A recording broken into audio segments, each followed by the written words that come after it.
ku se furu mo nga kupu mori mau re case lea. Ai ka lia nga o le hia sei e kasi.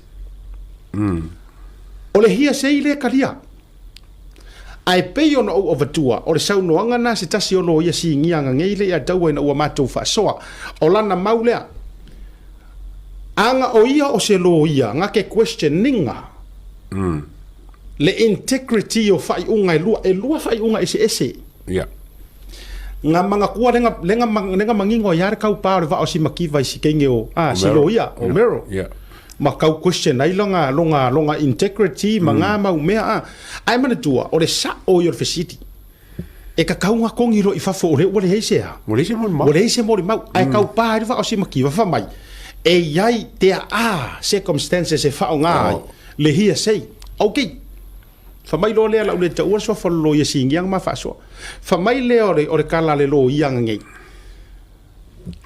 Ngofo lo si makiva ma fai le kala. Okay. E ma fai o nga base le FAIUGA i lunga o le hia sei. Okay then. So e lo le hia sei.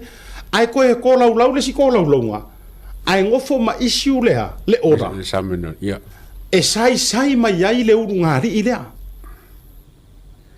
Fa mai lo markala le lo ia o le kilo le melia. Wait a minute asiata.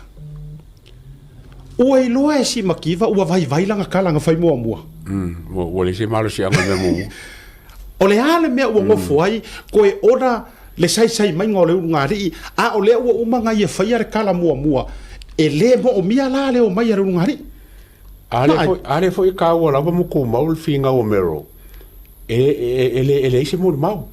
E ka kau ang wha kukuinga me nga ele kau nga discounting le finga o le loia. O la sa o le loia. La sa o finga. Ai mana tua hei ta valea e P4 fa mai wa wha kong wa kulanga ngā ruenga le loia. A ole ana lo mafo o lo manga kulau le tu lo o FAAMASINO. Ai o anga ia o fela fo inga ma fitau winga go ngol pok FAAMASINO. E ia me fa benga. Ya.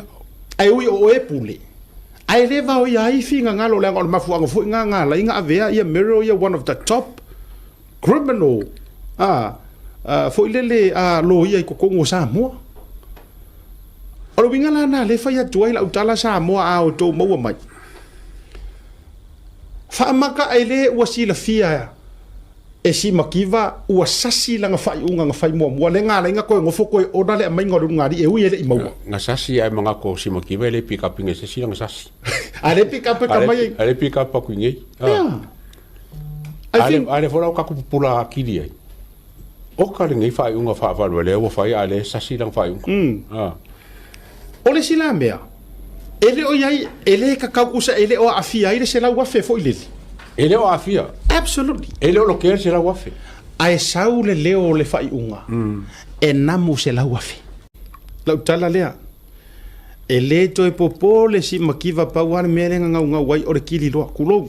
Le upu o ngangana wa so uma. Pauanga o le mea. Lea ngau iai. Ia matua kusa lewa ngofo FAIUGA lea. Ia influence ai fo i male criminal.